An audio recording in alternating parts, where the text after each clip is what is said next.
La vicepresidenta del Gobierno, Nadia Calviño, ha pasado de prometernos una recuperación económica vigorosa a decirnos, advertir que podemos tener trimestres complicados por delante, al menos en lo que se refiere a la inflación. Pero el titular que tenemos encima de la mesa es el de la recesión. Muchos analistas ya descuentan que después del verano vamos a sufrir una fuerte recesión en la economía española. Pero ¿es esto posible? ¿Tenemos datos encima de la mesa que apuntan a esta situación? Vamos a analizarlo. Tenemos muchos datos encima de la mesa que nos sirven para el análisis precisamente de esta situación. Tenemos la inflación desbocada en el 10,2%, es decir, que estamos perdiendo poder adquisitivo de una manera rapidísima. Si nos fijamos en los salarios, la pérdida de poder adquisitivo de los salarios, la pérdida de salarios reales, supera el 6%. Si tenemos en cuenta que en la anterior crisis, en la del estallido de la subprime, esta pérdida era del 2%, pues estamos más que triplicando precisamente esa pérdida de salarios reales, es decir, todos tenemos menos poder adquisitivo del que teníamos cuando empezó el año.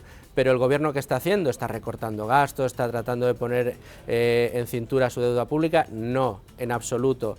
Desde 2019, más de 230.000 millones más de deuda pública. Estamos en 1,45 billones de euros de deuda pública. Es decir, el Gobierno no deja de incrementar el gasto público y de endeudarse.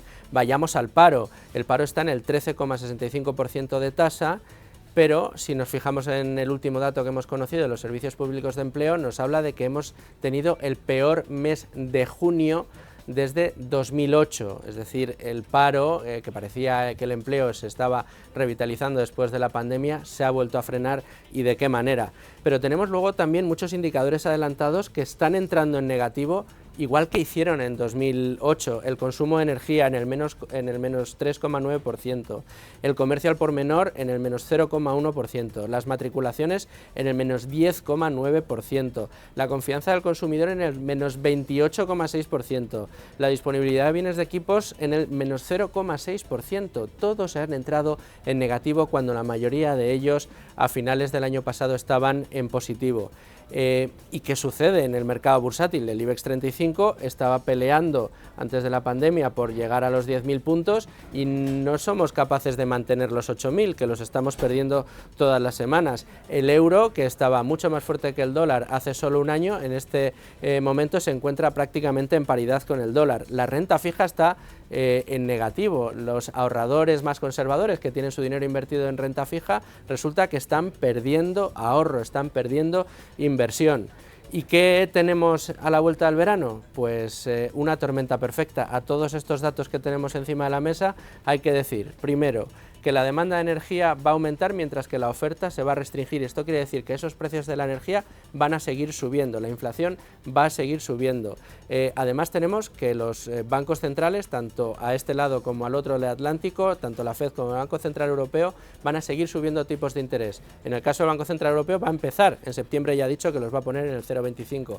Esto va a hacer que el precio del dinero sea mayor, las empresas se puedan endeudar de una manera más complicada, vayan a tener más problemas para endeudarse y muchas de ellas van a terminar quebrando, las que estén en peor situación.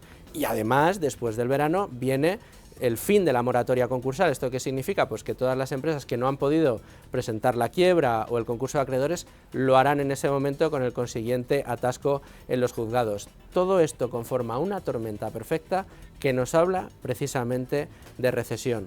¿Llegaremos o no a alcanzar 2 trimestres consecutivos en negativo, que es como técnicamente se conoce a la recesión?